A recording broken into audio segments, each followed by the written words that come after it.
Hello, and welcome to the Scouse Science Podcast.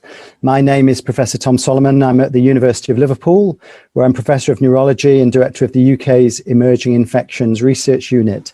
And my guests today are Stephen McGann and Stacy Todd. Say hello, guys. Hello.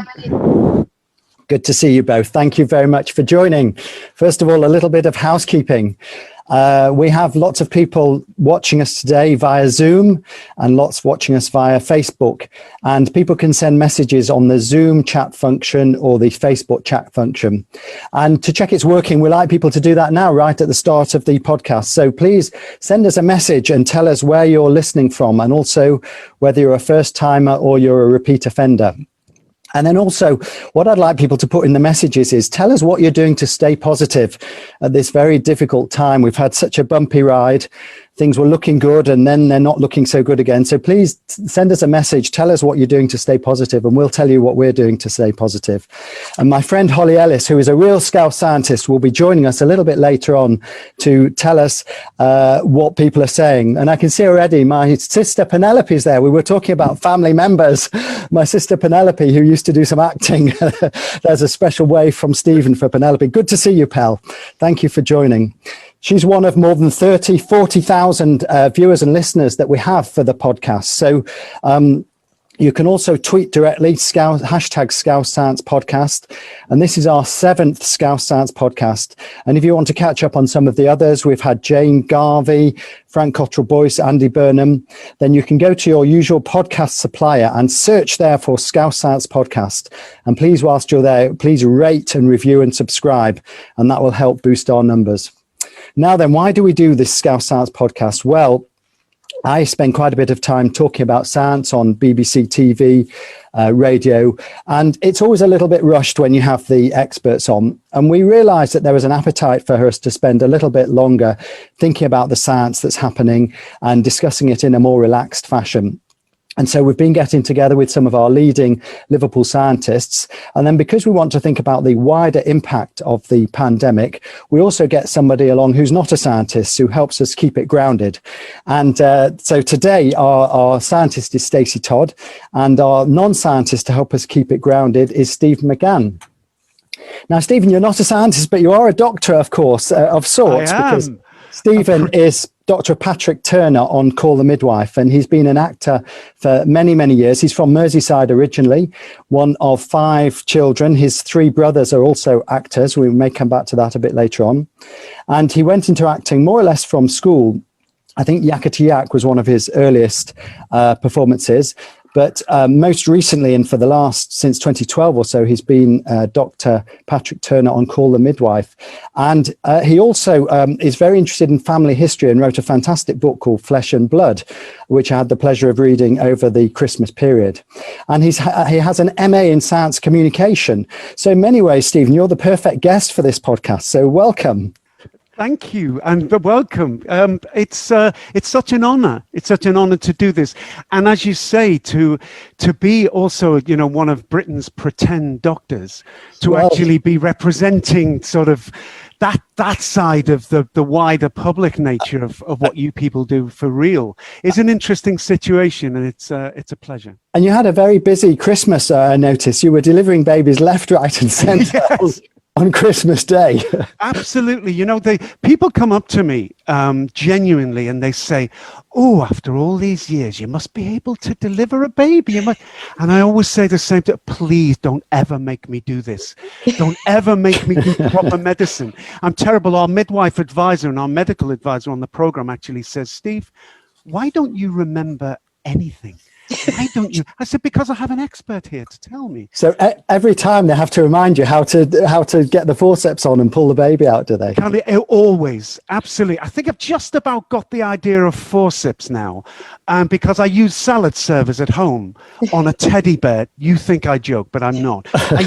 My wife caught me practicing a scene with a teddy bear with salad servers around its head while I was doing this terribly serious. She said, what are you doing? I said, I'm rehearsing, but we don't help each other do that. And it's probably a good job, really. Teddy bears are not injured in the making of this program.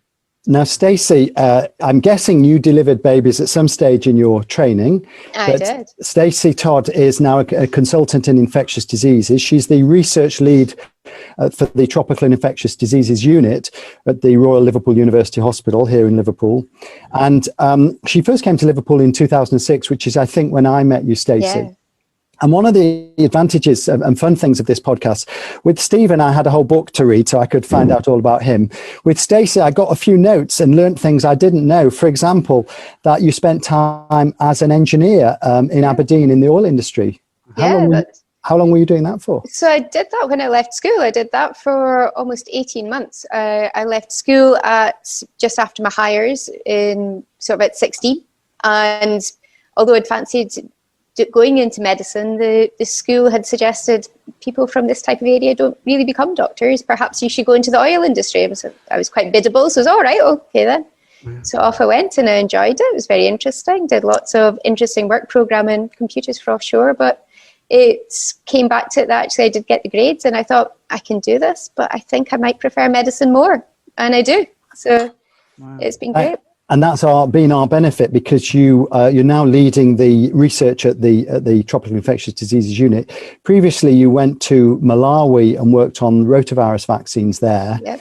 And of course, the rotavirus vaccines are now widely used around the world based on your work, actually, isn't it? Yours was one of the critical studies, I think. Absolutely. Although I was it was my first foray into research, really. So it was a fantastic opportunity, and to be involved in research in that way and then to see the impact that it can have so quickly when it's rolled out is just been phenomenal. But to be a small part in a much bigger bit of work has been fantastic. Yeah. Stephen. Stacey, am I right in saying that the tropical diseases in Liverpool is still a centre of excellence in this particular field?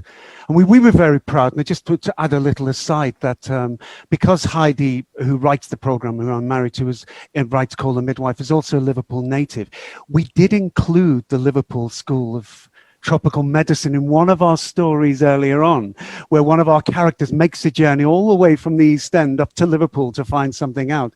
So it's really nice to hear that kind of world-leading research is still happening there. Yeah, definitely. And it's still sort of got that very global view, both from the university and the School of Tropical Medicine. I think it's a proud heritage that we all enjoy taking part in. And I think bringing a lot of that expertise back and into Liverpool is something that I've been really keen to do as well. Because you also spent time in Vietnam, didn't you, working on influenza there?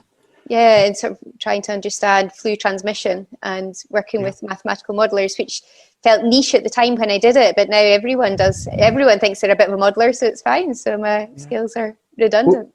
Would you ever have imagined that the public would understand what an R number is? Perhaps not with the level of enthusiasm that it's been picked up in. It's been amazing, hasn't it? Stephen, has there been a temptation from Heidi who, like you said, she writes the Call the Midwife series, to try and include a bit more infectious disease into that, or to have some kind of epidemic in a future episode? It's always basically happened in Call the Midwife and it's a fascinating period of history. Well, what's interesting about CTM is that we were still fighting measles. Measles was still seen. And what I say to a lot of people with regards to vaccination, the immunity is, look, we've had a generation where we haven't seen what diphtheria looks like. We haven't seen the grotesque nature of these things. Back then, my mum dragged me along to have my measles vaccine. There was no question when the doctor rang up the day in the late 60s and it became available to me and my sister Claire. The doctor in Kensington phoned up and my mum said to me, because I was asking her with reference to this outbreak, I was asking her, about the vaccination scheme. She said, well, there's no question. As soon as I heard, down you went, because everybody knew and could see what the problem was. And we have always covered these things. So in a way, it's like people are seeing straight up again what we went back to in Call the Midwife as recent history and said, it's not so long ago. They haven't all gone away. And I'm sure Stacey can tell us that when you go on your travels, Stacey, some of those diseases are still out there, which were endemic here. And of course, if you've read my book, Tom, you know that you go back in time in my own family and they died of smallpox. They died of these terrible infectious diseases themselves in Liverpool. Yeah. Did you, Stacey, what about some of the diseases you've seen in places like Malawi and Vietnam compared to here? So I think it's really fascinating. So the big issues in Malawi when I was there was sort of HIV, it was TB, it was these conditions that we still see here in small numbers, but just the sheer size of the outbreak, sheer size of the problem that is there for individuals. And so Vietnam, Vietnam's an interesting place. Tom's also spent time there, so I was very familiar with it. And I've seen many of the conditions that Tom himself has investigated, that is studied. So brain infections, sort of how TB affects the brain, how different viral encephalitis affect the brain. But the thing that I found really interesting, sort of particularly in Vietnam, was looking at how the country's changing, because it's in terms of is moving up into sort of a lower middle income country, and that change from a country which still has a large amount of infectious diseases, but all of a sudden starting to get perhaps things we consider more parts of modern medicine. So lots of use of chemotherapy agents, lots of use of other sort of drugs that we use commonly used here for things like arthritis that dampen down the immune system, but on the background of all of this, infectious diseases still being rife. And I found that fascinating, just how that can be handled in a country, in sort of shifting demographics. Yeah, I think countries in transition, it is so there are different challenges, aren't there? New sets of challenges. Yeah. Stephen, I just want to come back to your MA in science communication that you did. What made you want to do that? It's a bit of an unusual step for somebody. Was this how far in your acting career were you when you? Oh, quite a long way. Yeah. So what I basically did was I went back to education. I'd flunked out of school at the beginning, and it was all hey diddly dee, and I went off and became an actor, and I was in the West End, and it was all fine back then. But I had I quite liked science at school, and I was quite a techie kid. And so what basically happened was it was an irritation to me that I'd flunked out, because I was a bit confused as a teenager. And so later on, when my life calmed down, I went back to education. Now, I did a tech degree. I did a degree in computer, but Stacey alluded to it, but I did lots of computer programming, and I got a nice degree. But by that point, I did a remarkable degree on artificial intelligence, a module on artificial intelligence at the end of my tech degree. And it was such a wide-ranging thing, ranging from Descartes and philosophy to what do we mean by intelligence. In fact, I was so inspired by taking science from its core outside to humanity, to the wider sense of who are we? What do we use science for? Who owns it? Why do we? I became very interested in science studies. And so then when I was on to my master's, I had a choice, funnily enough, to go and do two offers. One was to go and do neuroscience, which I was very interested in. And one was to do this subject I finally did at Imperial, which is science communication, which is science studies. And basically, if you don't know, science communication is having a look at that strange interface between society and the science or the medicine that sustains it. And it is the most wide-ranging, it's a hugely wide-ranging field, from philosophy right down to newspaper, media studies, to find out how newspapers process medicine and science, right down to quite dry subjects about the nature of communication itself. Anyway, just at the end of that, I was called a very mature student. And then I got offered Dr. Turner. So I'd done a dissertation on the nature and representation of science in public. And then a really weird thing happened. Someone offered me the representation of a medic in public. So I was suddenly representing a medic from the early years of the National Health Service. And so this wasn't that far from my areas of interest. And suddenly I was embodying, if you like, society's own way, if you like, it thinks out loud about science and scientists. One thing I always think a point worth making, because I have two people in medical science here, is in science communication, we often talk about the general public. You have this ivory tower of science, and then it's like a cathedral, and then apparently it's mythical. That's silly. It's much more interesting than that. But most ordinary people, like me or anyone else, they don't see a science practitioner every day. Mrs. Simpkins doesn't run and get a cup of sugar from the astronomer who lives next door. So science is necessarily separated. However, they know one science practitioner probably quite intimately, and that's their doctor. The GP, yeah. So medicine has this remarkable link with the wider part of what it means to be society and human. And they're the things we cover in Call the Midwife. Yeah. And that's why we cover them, because medicine provides this beautiful, you two in a way, provide this wonderful human face, this human interface to a whole different technical world. And all I do as a science communicator, a graduate of that world, is I walk that interface, and I'm fascinated to come from that other world and walk into your world and listen to it, take those things and distill those things, as you did so well in your book, Tom, to take those things and bring them to a wider human context. And clearly there's been a lot more science communication happening over the last year. Have you, Stacey, have you been dragged into some of this? Have you been a willing participant, or do you see it as part of our role, or because I think traditionally scientists have tended to not necessarily put themselves forward, but over the last year, more and more people have had to, I think. What's your take on it, Stacey?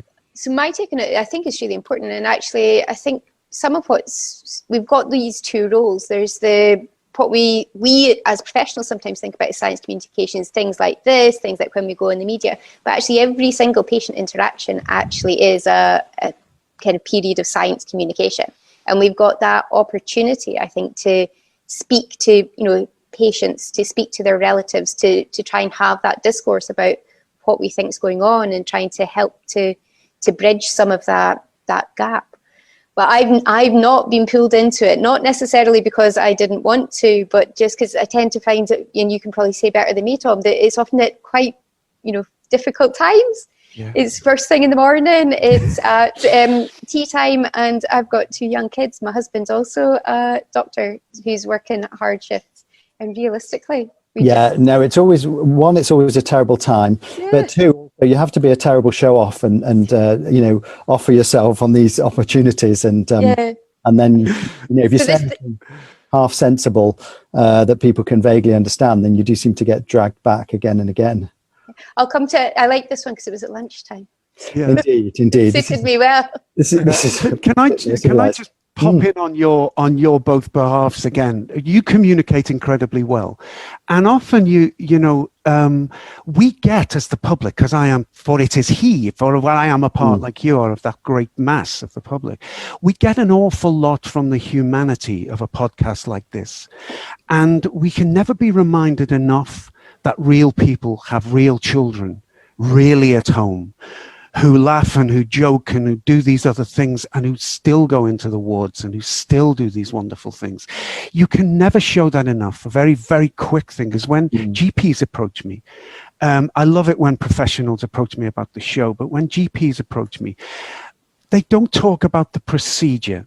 The professional procedures which we try to get accurately. And I remember one GP said, we know all that. It's not that. But he said, what I really love about it is you look so tired sometimes. And sometimes you look so scared. And sometimes you don't know what to do. And that's the humanity. And so the sort of in answer to you, Stacey, I think you communicate to all of those people you mentioned better than you think. And you communicate as a human being. And sometimes the greatest affection we have for medical practitioners like you is to be reminded that you are us in the best possible experience. Because we are all members of the public as well, aren't we? Absolutely. We're all members of the public. We have our own families that we're concerned about. And I think that's a really good point. Are you? And when you're on the program, you're looking tired and terrified, like you don't know what to do. Is that in reality because you've forgotten what your bloody lines are and what you're meant to be doing next? Or I can't say the long word I'm supposed to say, because you've got to say these really long words and look like you've said them all your life. There's one. We increasingly try not to use long words that people don't understand. Yeah. We try and use the English language as much as we can. There's one, in fact, from that story I mentioned, Stacey, where one of our characters had to go up to Liverpool, where there was such a long word in the book they trained me like a dog to say it. And it's from so many years ago, I can still say Strongyloides stercoralis. I can still say it. But now I say it in my damn sleep, I can't, because they just train me like some parrot, to say it. But occasionally, I will walk in with my white coat, and Dr. Turner, and I will say something, and you'll hear this noise. No, that's wrong. Oh dear. Yeah, it's like being a medical student on a ward round and getting it wrong. Yeah. Now, we're going to, as always, we're going to have Holly Ellis is going to join us and tell us what questions have been coming in or comments have been coming in. Holly, are you there? Have you been keeping track of things? There she is. Hi. First of all, how are you? And did you have a good Christmas? Yeah, I did. It was obviously very different this year. Couldn't really see as many people as we wanted to, but obviously we stuck to the rules in the hope that next year it'll be a bit better. Yeah, I think we should be able to guarantee that, I would hope. Yeah, I hope so. And what's been happening on the chat, the Facebook chat and the Zoom chat? So yeah, there's lots of comments coming in, people telling us where they're watching from. So lots of locals from like Formby, Hoylake, the Wirral. But then also we've got Joy B from Facebook who's listening from, I think, New York. Well, she put NY, so I'm assuming she means New York. And then we've got Claire Pillar from Cyprus who's also listening in. So I think we're getting quite a good audience on this one, Tom.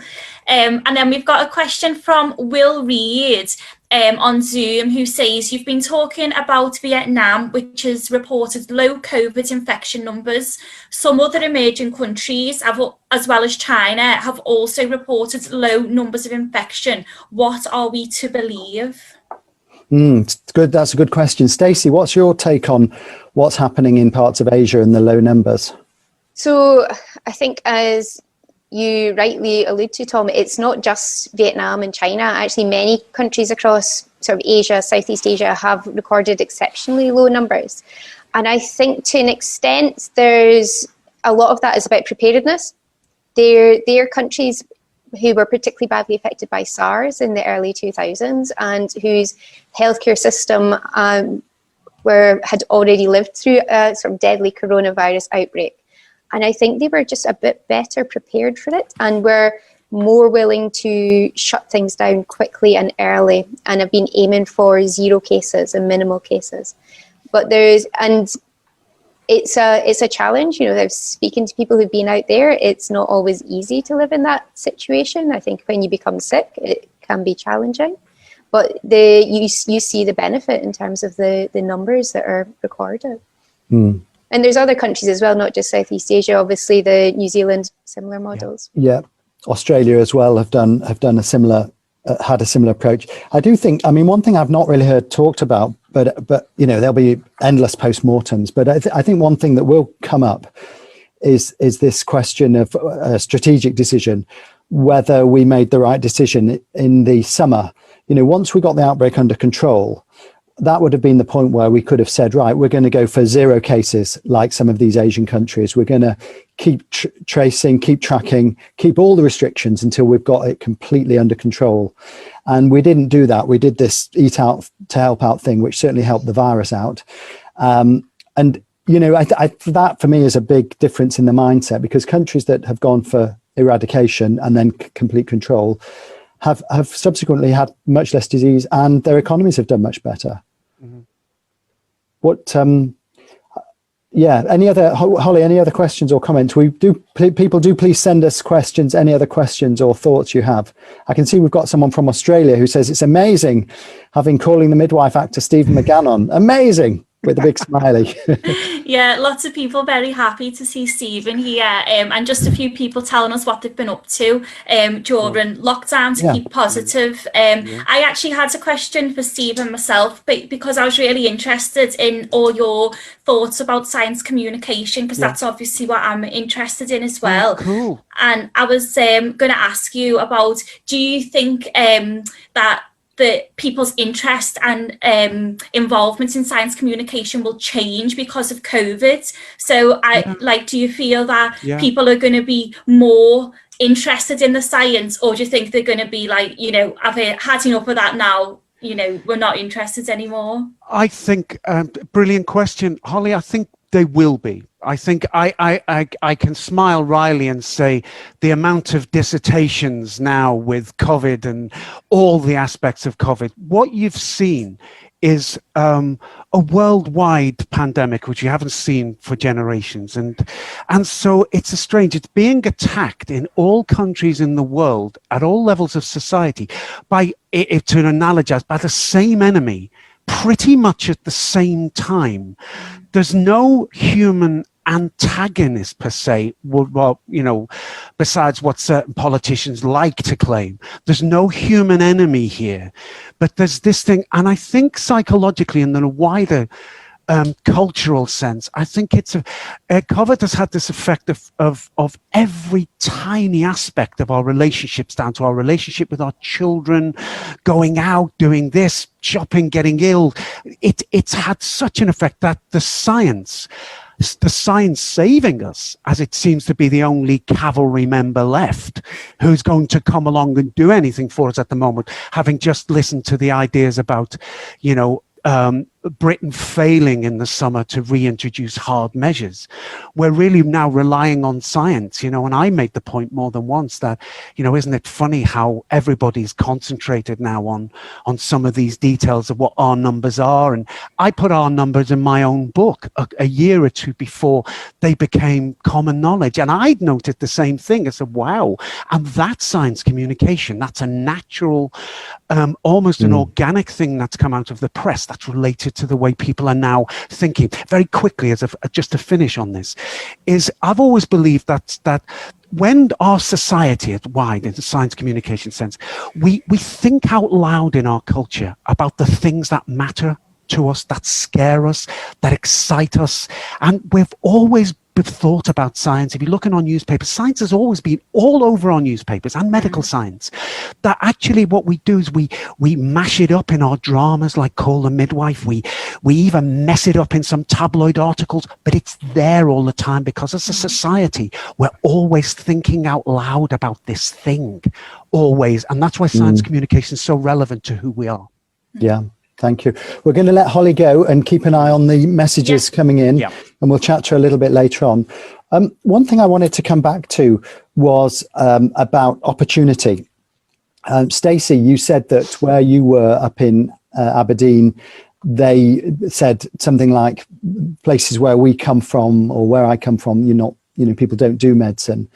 And I'd like to hear a bit more about that from Stacey first, and then Stephen. I know also in your family story there are similar issues. I think it was your dad that never got the opportunity to get the education he might have done. Absolutely. Stacey, tell us a bit more about that. Yeah, so it's, so I went to our local comprehensive school in Aberdeen. It would be, I guess, would be considered a low attainment school. So it wasn't something that necessarily had, people went through and into university, but not necessarily in large numbers. There was a large kind of dropout rate, sort of at 16. And I think they just didn't necessarily know what to do with me in the nicest possible way. And it was that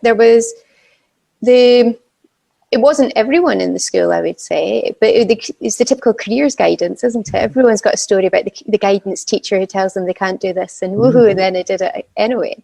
And I think they were doing it for the best of reasons. I grew up in Aberdeen. The oil industry is massive. So, that's where good jobs are. So I think they were doing it for the best. But I would say, there was brilliant individuals, and individuals make a difference. I was thinking about it sort of in the run up to this, the ability to do three sciences, what we all were talking about is three sciences, used to be considered essential. It just wasn't feasible in my school. And actually in the end, it was a chemistry teacher who had said, look, I think you should do chemistry as well. I really think this would be a good idea. And I felt nervous because I thought it was going to be too much to take on. He said, I really think you should do it. I'll support you. I'll help you. And actually, I was the only person who took the higher chemistry in my school that year. They put on an entire class just for me. Wow. And that teacher was due to retire at Christmas and stayed on till the summer to see me through. And if he hadn't done that, I wouldn't be here. I'd probably be working in the oil industry. You'd be on an oil rig somewhere. Yeah, exactly. Sort of, really hoping there wasn't any COVID on an oil rig. I might imagine. have been safe. It's probably one of the few places you could be safe. Yeah. Well, but the difference an individual makes is phenomenal. Absolutely. Yeah, and that chance, the opportunities you get. I think so. Stephen, in your book, I remember. I think it was your father, wasn't it, or somebody in the family who didn't have the opportunities that they might have done, and then it impacted on them a bit. Very much. My family's 20th century story was also a story about how the education system changed. So my father was 11 years older than my mum. He was a product of he was a soldier in the Second World War, and when he was a scholarship boy from Upper Frederick Street, inner city Liverpool, they could pass their scholarship. There was no question. He was a latchkey kid. His dad had died when he was young. There's no question of him being able to go to St. Francis Xavier's school. They would just never. It was never going to. They had to pay for their own uniforms, and he couldn't afford that. My mother was a bit younger. My mother passed the scholarship as well, and she actually went to Notre Dame. But the class began, it was still rare. That was the beginning of the tripartite system of education post-war. And for my mum, it was still a bit rare for a docker's daughter, which she was, to go to that nice middle-class school. And she felt that chip on her shoulder. She felt that burden. And so, but these two very bright people were burning with a will that their children shouldn't go through the same thing. And gradually, what changed for us was we got to grammar schools from our inner city school. And through the grammar schools, although except for my sister, our results back then were hardly spectacular. The education in general, the education we saw, the Latin we learned, the French, gave us a perspective that enabled us to become actors later. Without that, we wouldn't have been able to get out. That was that. And I do want to just mention my sister, because very similar to you, Stacey, there's a cultural, and this has come to this day, and I still feel strongly about it. When my sister came along, she reminds me of you in a way. She's very, very bright. She went to her nuns, they were at her school in Liverpool, and said, I'd quite like to apply to Oxford and Cambridge. And they laughed at her. They said, a kid like you, She got the best results of any kid in the history of that school. She went to Imperial, got a first in physics at Imperial, went off and has had this one, she's a lawyer now, but she went and had this wonderful career. And later on went to Cambridge to masters. But there was a cultural thing, the idea that, so both good and bad, the right person at the right time can encourage, and the wrong person. And just to finish this little sermon is, very, very recently, I saw an article by a girl called Ellie in Liverpool, and she'd written in a student article. She's an undergraduate at Oxford, and she's got a little group with other Oxford and Cambridge students to try and fill that gap, to go back to the people applying from these northern cities, these places where there's a cultural gap, and have a word with them and demystify the process for them. And she is from the inner city in Liverpool. And I got in touch with her, and I've been helping out and doing things with them since, because I still feel through my own family, Tom, very strong thing that if you get individuals like your story, Stacey, that if people can reach out and there can be those good people around, we can do something small to help you. Yeah. Stacey? Definitely. I think there's quite a few organisations, and I've been into a few primary schools, some in Kensington, sort of since I've come to Liverpool, with sort of a charity called Inspiring the Future, just to do that. And it's just to say, this is, if you can't see it, you can't be it. It's that whole thing. And it's just to talk about different types of careers and to say, I came from somewhere like here, and if you want to do it, you can too. Do you think I was Kensington, Stacey, and I would have appreciated it. I never had that. That's all. Do you think the pandemic is impacting on these kind of kids in these kind of situations? Because, clearly it's very difficult for children to get to school at the moment. And if you're, at home with a decent broadband Wi-Fi, it's easier to keep in touch. Well, I mean, we're supposed to have decent broadband at home, but my daughter struggles even with that. But if you're in a home where there's no,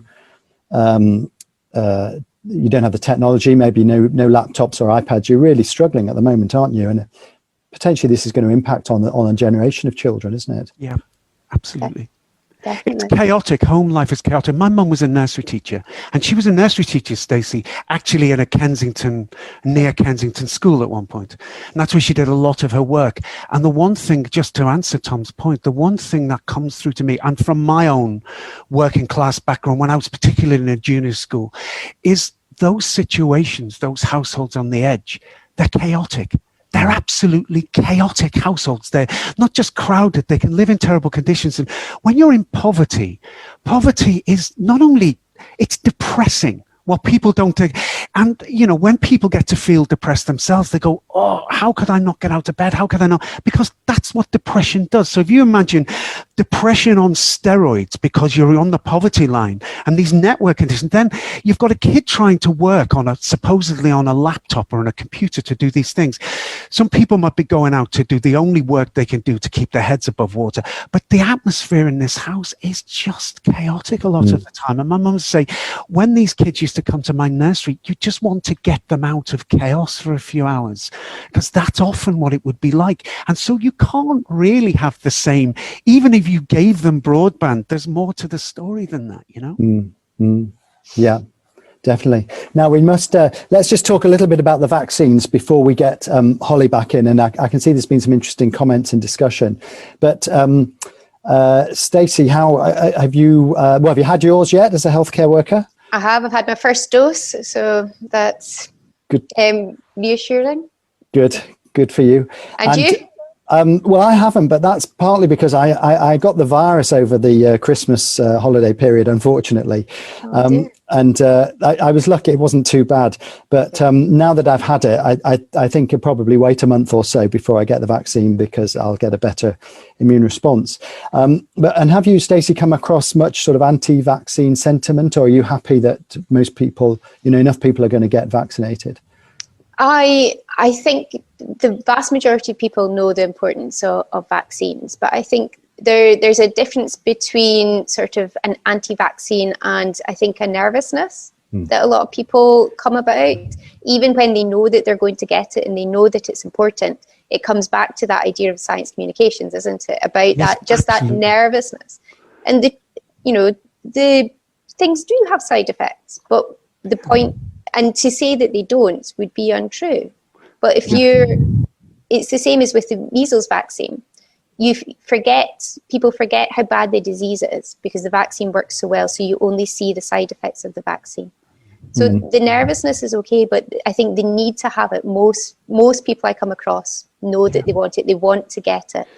And I must admit, the day that I was queuing up for mine, there was some very intrepid looking sort of people in their 80s and 90s queuing up along with all the other health professionals that cheered me up that day, I must admit. Yeah, you're absolutely right. It is science communication. And the very important point you make is it's easy to put anybody who doesn't skip along to a vaccine clinic must be an idiot, must be a mad. No. And science communication has studied this. We discuss this. We talk about this, that actually there are so many societal reasons and fear. And as you described, you could be reluctant. There's a large number of people who have, just one example, a makeup, a very sensible young makeup artist on my production and Call the Midwife came to me one day and said, Stephen, you know about those kind of things. Are you worried about the vaccination? Are you worried about... And I said, no, and she genuinely wanted to. He said, well, why? Because I've read this thing, and she's not an idiot. She wasn't carrying a banner or something. She was genuinely wanting to know. Then you might have people saying red states in America. Well, what if the whole community, what if the pastor has said this? What if your friends and your family, and what if it ties in with your whole belief system? That's a more subtle human thing than simply say, you're an idiot. You must be an idiot.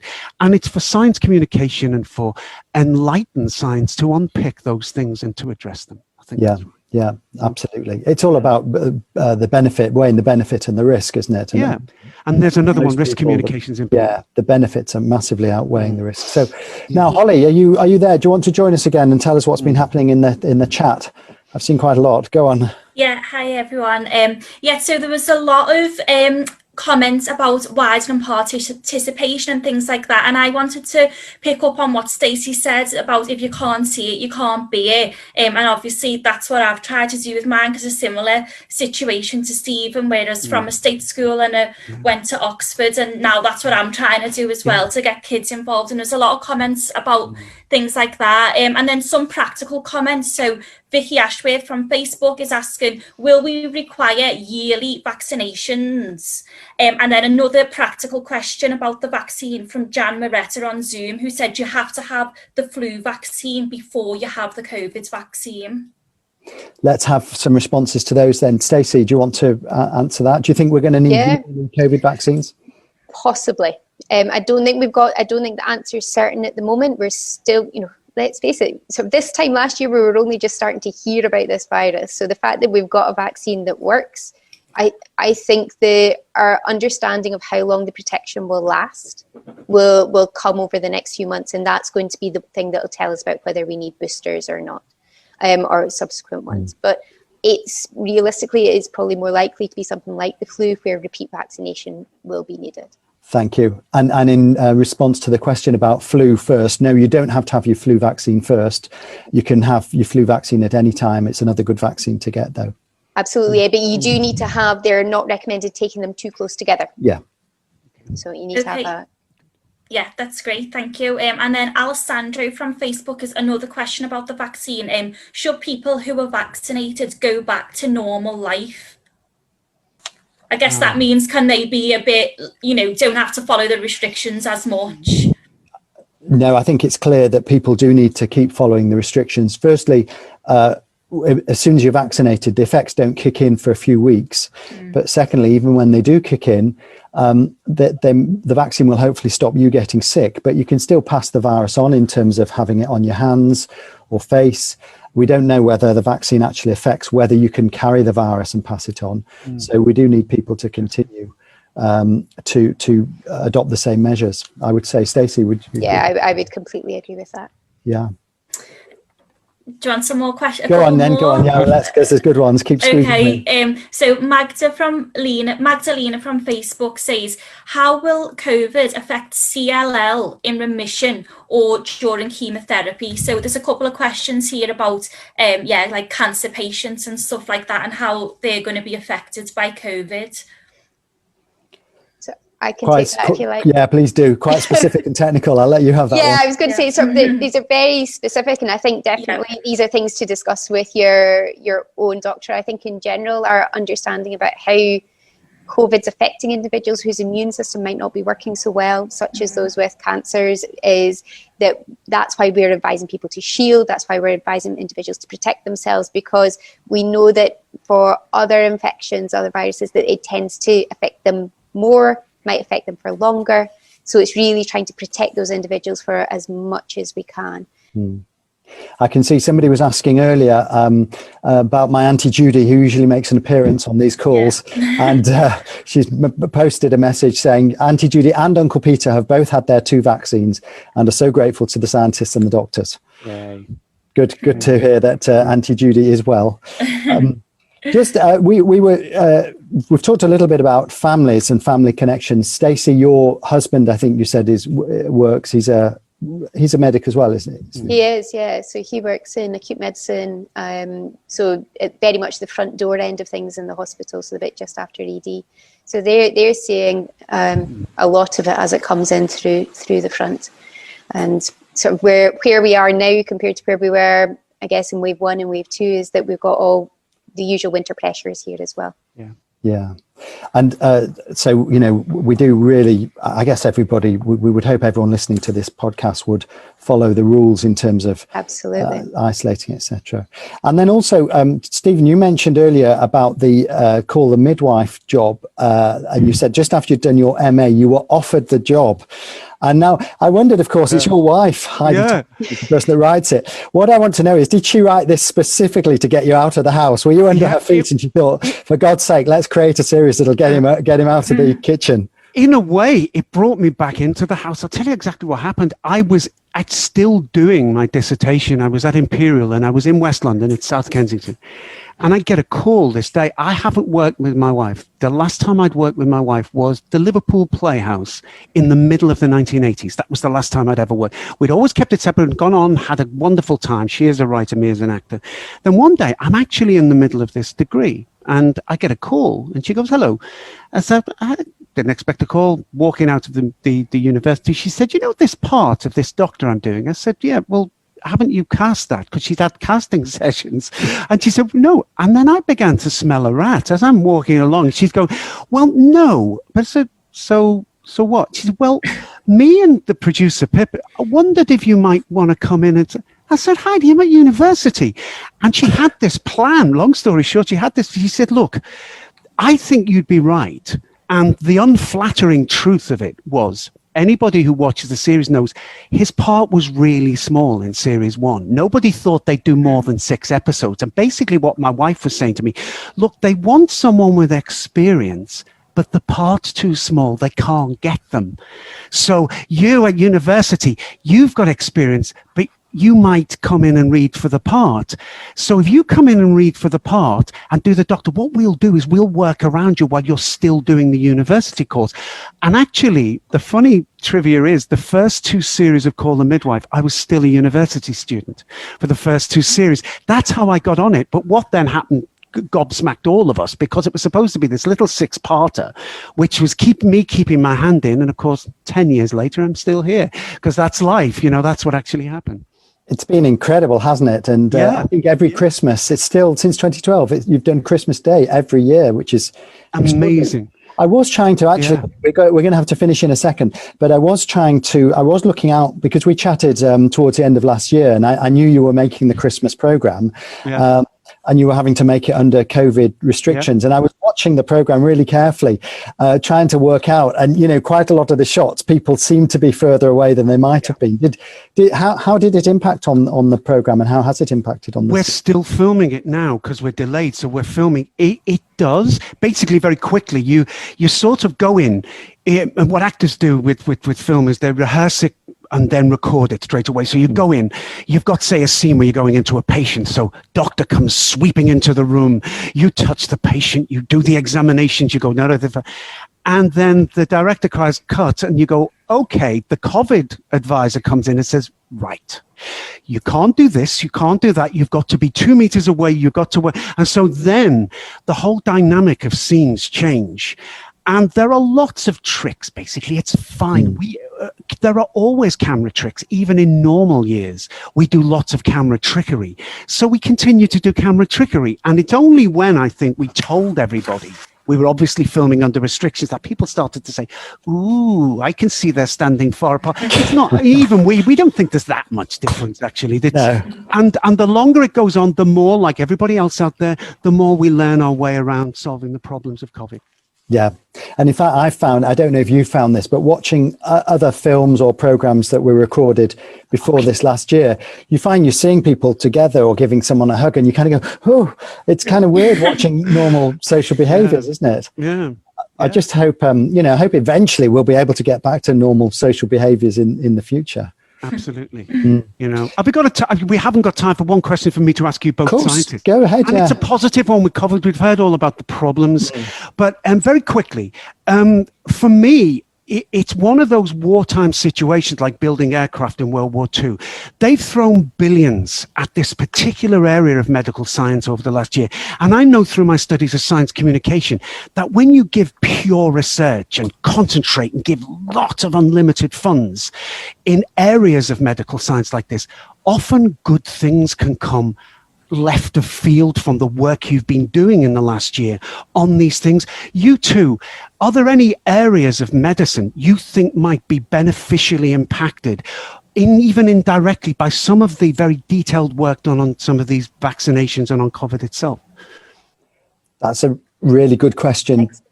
Stacey, do you want to go first, or do you want me to go first? You can go first. Okay, I will do. Give you a moment to think. I mean, that's a tough question, Stephen, a real thought provoker. But the things that come to my mind immediately are, first of all, the mRNA vaccine. This type of vaccine is a completely new type of vaccine where we're effectively injecting genetic code. Yeah. And But the interesting thing is that will be beneficial not just for infections like SARS, but also, in fact, the people that produced the first one, this Turkish couple in Germany, were actually working on cancer vaccines. Yeah. So I think we may see a whole host of vaccines developing, not just for infections, but this whole area of cancer vaccines, which hasn't really developed yet, I think will move forward in a great way. Yeah. And then I think the other thing that will be a broader benefit is this idea of home testing, self-testing, which up till now has only really been done for pregnancy, if you think about it. But you can see now the possibility for all sorts of other simple rapid tests to be developed, so that we might in the future have a similar approach for protecting us from other infections, and other diseases that circulate in the community. Those are my immediate thoughts. But Stacey, you've had a minute to think of something. Yeah. So mine is less about the specifics, like the vaccine. And I agree with both Tom's points. I think they're both good things. But the thing that I hope that we continue is actually the speed with which research is conducted to get us answers. Like the fact that we've gone, as I said earlier on, from something that pretty much none of us had heard about this time last year to having vaccines, but actually in the hospitals, the way that we're conducting research, the way that we're trialing new drugs, the way that we're finding those answers and then getting it into routine patient care has just been beyond belief. It's this something cheap as chips like dexamethasone, like the steroids. By the summer, we knew it worked and we were all using it. And I think for me, the process of having research as part of everyday clinical practice, that patients, again, coming back to the theme of today about the science communications, that patients now will ask about trials, about the drugs, about their acceptance for that. And also just the expectation from both the medical profession and patients that we don't want to wait for this. We want answers. We want answers quickly. And we're going to design our studies the best way we can to get those for us because it saves lives. Thank you. Yes, I think that's, in many ways, there's a bright future for medical research based on the great leaps that have been made over the last year or so. We must stop now, though, because we're told that podcasts should last for 45 minutes and no longer. And we've already gone over, which means Chris will be editing us down. But first of all, I must remind everyone that the Scouse Science Podcast is available. I've posted in the chat there the links. But for people on Facebook, then just go to your usual podcast providers and search for Scouse Science Podcast and subscribe, rate and review whilst you're there. And tell your friends about our series. The next one we're doing is on Thursday, the 4th of February. And we've got Michael Burke, the BBC journalist, is joining us for that. And all that remains now is for me to thank our guests today, Stephen McGann, Stacy Todd, Holly Ellis. Thanks for joining us. And thanks to the team who've been doing all the work in the background. Jen, Chris, Steph, Claire and Sean. Thank you all very much and we'll say goodbye. Bye. Bye. Bye.